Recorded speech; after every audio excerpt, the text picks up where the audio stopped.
Nang imulat ko ang mga mata ko, bumungad sa akin ang di pamilyar na silid. Nasa isang silid ako. Babangon sana ako kaya lang may swerong kamay ko. Napatitig ako at inalala ko nangyari sa akin. Kinapa ko ang leeg ko. Wala na akong lagnat at di na rin ako nilalamig.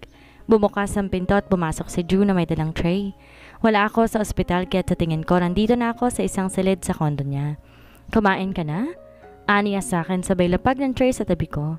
Salamat. Nauutal pang sagot ko sa kanya. Di siya nagsalita at lumabas na siya. Napatingin ako sa pagkaing nasa tabi ko. May lugaw na nakalagay sa mangkok. Sakto dahil nagugutom na ako. Dahan-dahan ko hinila ang mangkok papalapit sa akin. Nagsimula na akong kumain. Mabuti nilang Sabado ngayon kaya wala akong pasok sa school. Naubos ko ang nasa mangkok. Kaagad ko tong dinala sa labas. Kahit nahihirapan ako, ayoko namang alagaan niya ako. Alam ko naman wala siyang pakialam sa akin eh. What the? Sigaw niya sabay buhat sa akin pabalik sa loob ng silid ko. Tumingin ako sa kanya pero parang wala lang sa kanya. Pinagmasdan ko ang mukha niya. Are you done checking me? Tanong niya sa akin at nilapag ako sa kama. Pwede ko na ba tong alisin? Tanong ko sa kanya at ang tinutukoy ko ay ang dextrose na nasa kamay ko. Babalik dito ang doktor mamaya. Siya magkasabi kung kailangan na bang alisin yan. Sagot niya sa akin sabay talikod. Bakit mo ba ito ginagawa? Dapat tinahayaan mo na lang ako. Hindi ko alam kung bakit kailangan ko pa itanong sa kanya ang bagay na to. Kung hahayaan kita, parang hinayaan ko na lang din ang pera kung mawala. Sagot niya sa akin. Pero di magiging sapat ang katawan ko para pambayad sa iyo. Lumingon siya sa akin at nakikita ko sa mata niya ang galit. Lumapit siya sa akin at tinawakan ang pangako. Hindi talaga magiging sapat dahil wala ka naman kayang gawin. Pero sapat na sigurong buong buhay mo. Sagot niya sa akin at binitawan ang pangako. Tumatak sa akin na sinabi ng mommy niya na di kayang bayaran ng katawan ko ang 20 million niya. Kaya bakit niya pagtsatsagaan pa ako? Lumabas siya at iniwan niya na ako mag-isa. Hindi ko alam kung gaano ko katagal na nakatingin sa kawalan. Kanina pa ako nakaupo dito sa kama. Tumayo ako at lumapit sa may glass wall. Natanaw ko mula dito sa taas ng city. Napalingon ako dahil numating ang doktor at tinanggal na niya ang dextrose ko. May mga ipapaliwanag din siya. Aminado ko sobrang pagod ako. Sa dami ng ginagawa halos wala na akong pahinga doon sa mansion. Para nagkasakit ka pa kung wala ka naman ginagawa sa bahay. Naiinis pang tanong niya sa akin. Sorry, ang tanging nasabi ko sa kanya. Hindi ko pwedeng sabihin na ginawa akong katulong ng mommy niya. Asik pa niya sa akin. Drew, tawag ko sa kanya. Why? Pwede ba akong lumabas bukas? Lakas loob pang tanong ko sa kanya. At saan ka pupunta? Tanong pa niya sa akin. Sa bahay ng kaklase ko, may gagawin kasi kaming activity. Sagot ko, no, you are not going there. Hindi ka aalis. Kailangan ko sa grades ko. Saad ko pa sa kanya. Still no. Matigas namang sagot niya sa akin. Hayaan mo akong gawin ang mga kailangan ko bilang isang estudyante. Wala naman akong gagawing masama eh. Saad ko sa kanya. Still no. Napakasama mo. Naiinis na sabi ko pa sa kanya at nagtalokbong na ako ng kumot. Wala na ako narinig na ingay kaya naman inalis ko na ang kumot.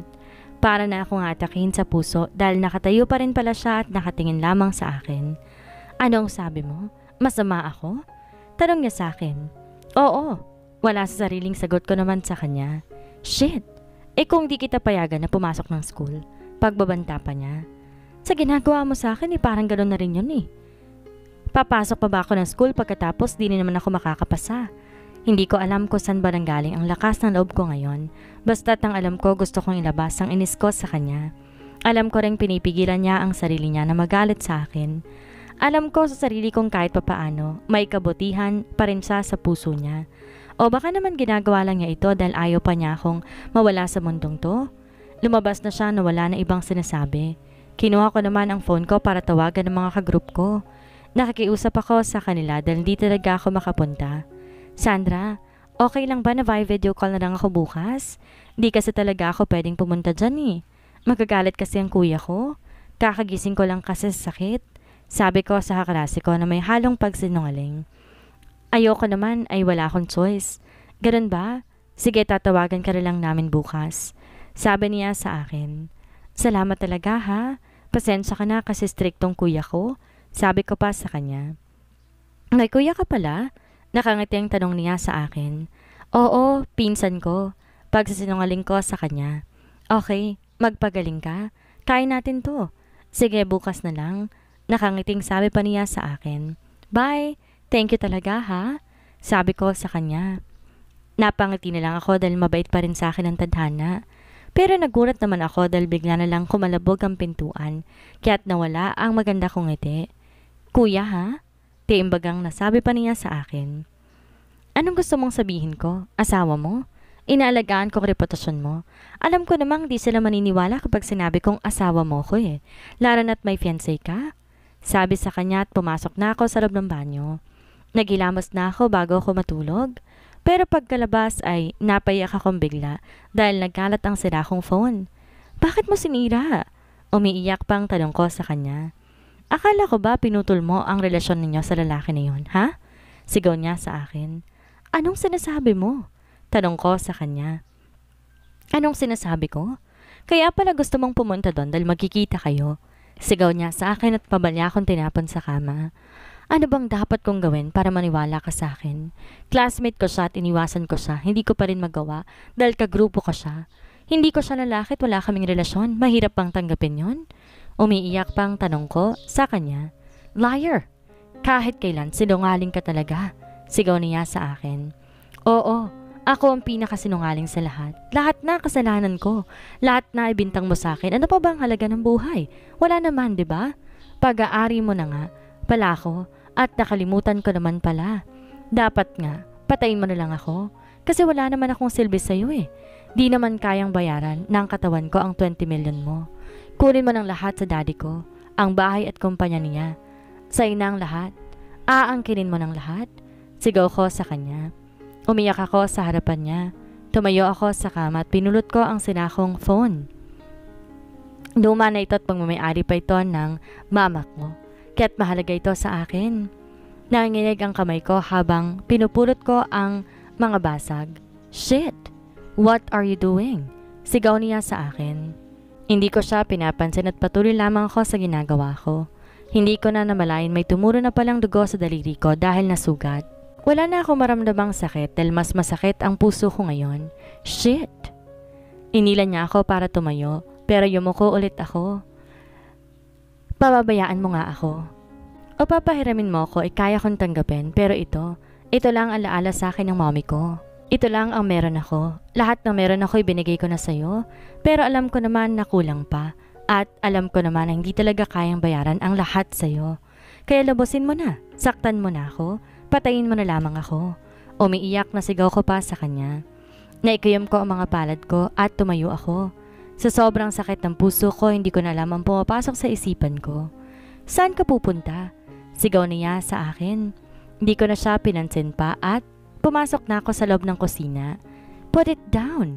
Utos niya sa akin. Hawak ko ang kutsilyo at itinutok ko ito sa sarili ko. Nakatingin ako sa mga mata niya. Nakikita kong wala siyang pakialam sa akin. Nanginginig ang kamay ko habang hawak ko ang armas.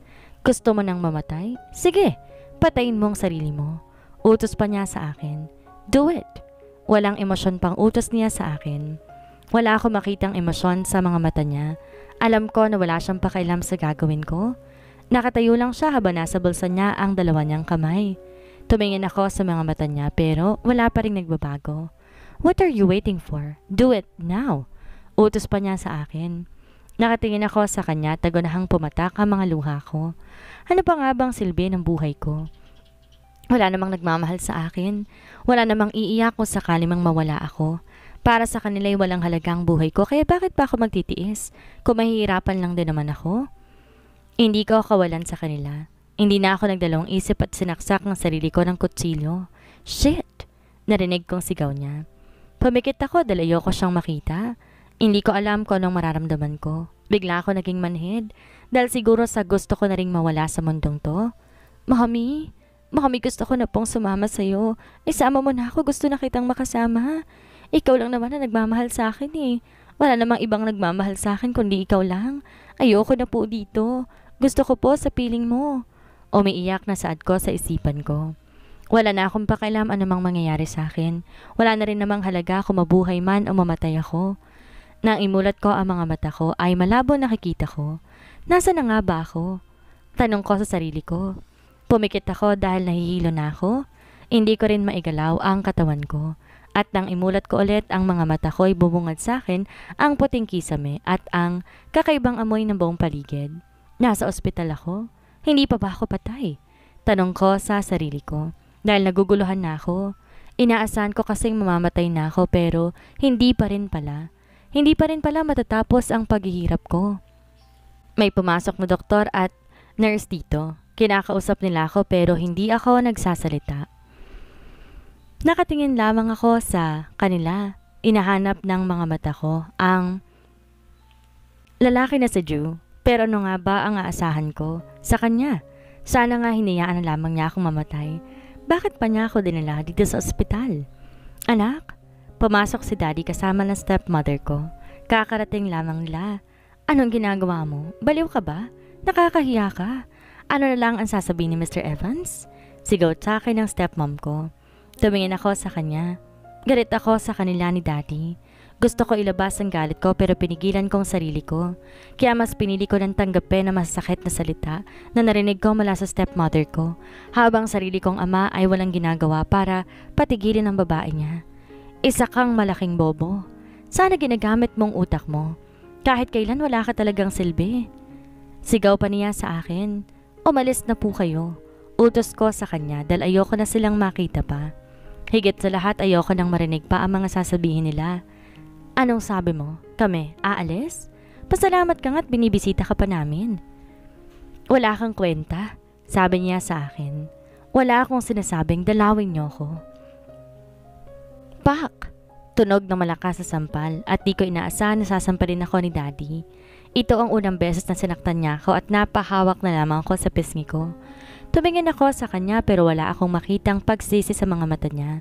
Parang wala lang sa kanya na sinaktan niya ako. Ano bang nangyari sa'yo? Parang wala lang sa kanya. Bakit ganyan ka sumagot sa tita mo? Pumunta kami dito dahil nag-aalala siya sa'yo. Saad sa akin ni Daddy. Hindi ko kailangan na pag-aalala niya sa akin. Sinampal niya ulit ako. Bastos! Sigaw sa akin ni Daddy. Umalis na po kayo at kalimutan niyo na ako. Simula nang gawin niyo akong babayad sa mga utang ninyo ay nakalimutan niyo na ako. Sa mga utang ninyo, kinalimutan niyo rin akong anak ninyo. Sabi ko sa kanya dahil di ko na kayang pigilan pa ang sama ng loob mo. Wala kang utang na loob? Sigaw niya sa akin. Siguro bayad na ang utang na loob na sinasabi sa'yo. Sapat na ba ang 20 million? May hinanakit na tanong ko pa sa kanya. Pinagsisihan kong naging anak kita. Sabi niya sa akin kaya naman mas lalo pa ako nasaktan. Hindi ko rin naman na ginusto pang ipanganak sa mundong to at maging anak mo. Kung pwede lang din naman akong pumili ng ama, hindi ikaw ang pipiliin ko.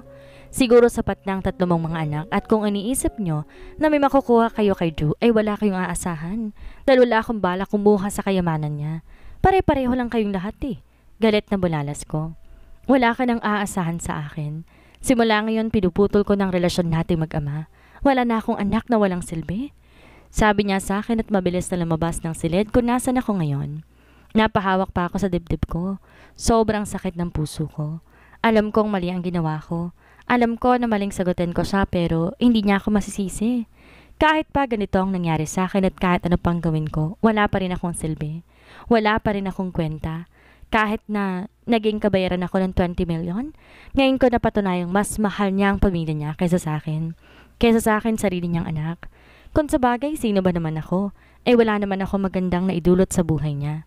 Alam ko naman na akong sinisisi niya sa nangyari kay mommy at alam ko rin na ito ang paraan niya para mawala ako sa buhay niya. Dahil ako ang malas sa buhay niya. Kaya mas mabuti pa rin maging mas masaya na siya. Miss, kumain ka na po. Sabi sa akin ng nurse. Thank you pero busog pa ako eh. Sagot ko sa kanya. Miss, buong araw ka ng busog. Kailangan mong kumain para gumaling ka. Kailangan mo maging malakas para mabilis kang gumaling. Sabi pa niya sa akin, please, hayaan mo lamang ako. Hindi pa ako nagugutom. Gusto kong mapag-isa. Mahinahon pang sabi ko sa kanya. Gusto mo bang pilitin ka para lang kumain ka? Biglang dumating si Drew. Hindi ako tumitingin sa kanya, pero ramdam ko ang galit sa boses niya. Lumabas ang purse at kami nalang dalawa ang nandito ngayon sa silid na ito. Nanatili ako nakatingin sa labas ng bintana. Ano ba talaga ang gusto mo? Biglang tanong sa akin ni Drew. Kalayaan. Kalayaan ang gusto ko na alam kong hindi mo maibibigay sa akin. Sagot ko pa sa kanya. Gusto mo ba talagang mamatay? Galit pang tanong niya sa akin. Hindi ako sumagot at tumingin lamang ako sa kanya. Nakipagtitigan ako sa kanya. Ito ang unang beses na umiwas siya ng tingin sa akin. Nanatili akong nakatingin sa kanya. Bigla na lang siyang lumabas sa silid ko. Tumagal ako na ilang araw dito sa ospital bago ako iniuwi sa kondo niya. Di na rin kami muling nagkita pa dahil di siya umuwi at di ko alam kung nasaan siya. Wala rin naman akong pakialam sa kanya eh. Kung ako lang masusunod, wala akong balak bumalik sa kondo niya o sa buhay niya. May kinuha siyang nurse na nag-aalaga sa akin. Habang nakaupo ako dito sa my couch, biglang dumating ang mom ni Drew. Buhay ka pa rin. Sana talaga natuluyan ka na. Para naman matuloy na ang kasal ni Lucille at ni Archer. Sabi niya sa akin. Sana nga namatay na ako dahil mas pipiliin ko pang mamatay kaysa maging parte ng buhay ninyo. Sad ko sa kanya. At palaban ka na ngayon. Sigaw niya sa akin sabay suntok sa sugat ko. Napading ako sa sakit ng dumugo ito. Napayuko ako pero bigla niyang hinila ang buhok ko kaya't napatingin ako sa kanya. Kilalanin mong kinakalaban mo dahil kapag nagtagal ka pa sa buhay namin, ako mismong gagawa ng paraan para tuluyan kang mawala sa buhay namin. Tandaan mong sinabi ko. Saad niya sa akin bago niya binitawan ang buhok ko. Umalis na siya at kami na lang dalawa ng nurse. Dumudugo pong sugat mo, miss. Nag-aalala lang sabi sa akin ng nurse ko. Okay lang ako. Saad ko sa kanya at pumasok ako sa room ko. Nilak ko rin ang pinto para di siya makapasok. Iniyaan ko ang sugat ko na dumugo dahil gusto ko na talagang mawala sa mundong to. Open this door, Carolina. Narinig kong sigaw sa akin ni Drew mula sa labas ng pintuan. Kapag di mo to binuksan, malilintikan ka sa akin. Sigaw pa niya. Naglakad ako para buksan ang pinto. Pagbukas ko, bumungad sa akin si Drew. Magulo ang buhok niya at wala na siyang suot na necktie. Tumango ako sa kanya bago nagsalita. May problema ba? Tanong ko sa kanya. Ikaw ang problema ko. Ano ba talagang ginagawa mo? Galit na tanong niya sa akin habang nakatingin sa sugat ko. Wala namang Hindi ko na natapos pang sasabihin ko dahil nagulat ako sa ginawa niya sa akin. Ano bang ginagawa mo? Sigaw ko sa kanya dahil bigla na lang niya akong binuhat. Ang tigas talaga ng ulo mo. Huwag mong intayin na maging malupit ako sa iyo. Tiimbagang nasad niya sa akin habang papalabas na kami sa unit niya. Sa tingin mo ba, hindi ka pa malupit sa akin? Mas gugustuhin ko na lang mamatay kaysa makasama ka. Sigaw ko sa kanya dahil sa sobrang inis ko. Shut up! Dahil nakakarindi ka na, malilintikan ka na talaga sa akin. Ibaba mo nga ako. Hayaan mo na lang kasi ako eh. Kapag iniyaan kita, para ko na rin hinayaan ng 20 million ko. Sagot niya sa akin at ramdam ko ang galit niya. Pero ikaw nga mismo nagutos sa akin eh. Ang buong akala ko mahina ka, pero hindi ka man lang nasaktan sa pagkakasaksak mo sa sarili mo. Sad niya sa akin. Hindi ako nagsalita dahil tama siya. Ang buong akala ko rin mahina ako pero hindi ko inaasahan na makakaya ko rin sakta ng sarili ko. Pero nagawa ko yon dahil siguro sa kagustuhan ko na mawala na sa mundong ibabaw. Kaya may mga bagay ako na ginagawa na bago sa akin na hindi ko rin inaasahan. Dinala niya ako sa pinakamalapit na ospital para gamutin na naman ang sugat ko. Kami lang na dalawa at naiwan ng nurse na nag-aalaga sa akin doon sa kondo. Nakaupo siya sa may couch habang nakatingin sa akin. Umalis ka na. Malamig na utos ko pa sa kanya. Ganyan ka ba talaga? Siguro nga nagkamali ako ng pagkakakilala sa'yo.